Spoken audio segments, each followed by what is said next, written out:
Scott, a tough old shift tonight and just a narrow defeat, similar to last year, but different sort of game. What do you make of it? Yeah, it was always going to be a really tough game. We knew that. We all knew that we would have to work really, really hard, and we asked a lot of the players in the defensive responsibilities and their discipline.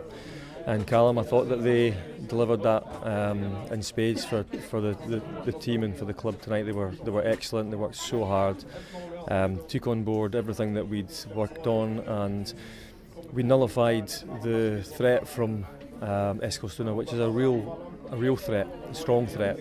They've got a couple of world-class players in their team as far as I'm concerned, and I think we dealt with them really, really well. We just had one little switch off, concentration, one lapse, and they capitalised. But in general play and as far as our game plan tonight, I was very happy with things. I was going to say about that one little moment. In the most part, you got two young central defenders there. Bar maybe a little bit early nerves, seem to cope with the occasion pretty well. I mean, you've got to take your hat off them, haven't you? I mean, they're young defenders playing central defence in the Champions League against Skug and Larsson and players like that that are Swedish internationalists, and they handled that really, really well, and they've developed well over the last 6 weeks, and we've worked hard with them, and they've been receptive to things in the training ground, and they proved themselves tonight that they can handle that situation. We just got to take this as a 1-0 away defeat in the Champions League. It's the first leg. We've got another one to come.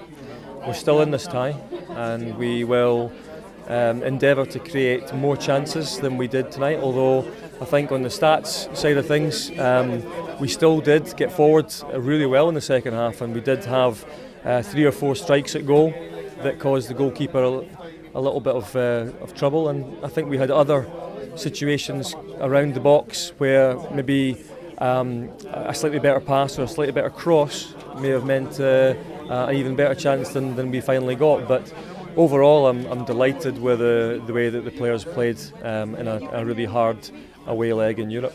Obviously, you got before Thursday the game on Sunday. How do you sort of get everyone adjusted back for the flight back and everything for the game on Sunday? It's going to be tough because we're probably not going to even be able to train before the game on Sunday, and they will need a lot of rest between now and then anyway because of the work that they've put in, and it's going to be a tough away game up to Forfar, and back to domestic football and back to the domestic campaign that I feel that the players have been really excellent at being able to almost separate a club domestic game and then also at the same time be thinking about a European game that's coming along that they need to be able to train around and work around because it's coming and there's going to be no time to do it otherwise. So you're kind of trying to combine both, and that's the same for this weekend.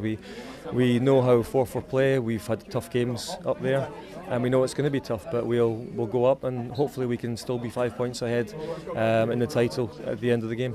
And finally, obviously there was a big crowd tonight, a pocket of Glasgow City supporters around. For anyone thinking about coming next Thursday, ties in the balance, why should they come and watch the game next week?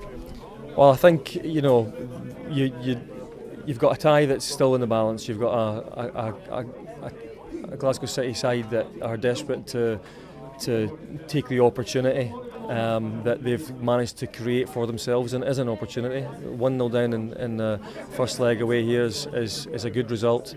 We can go back there. I know that we can score goals. I know we can create chances. We did that tonight.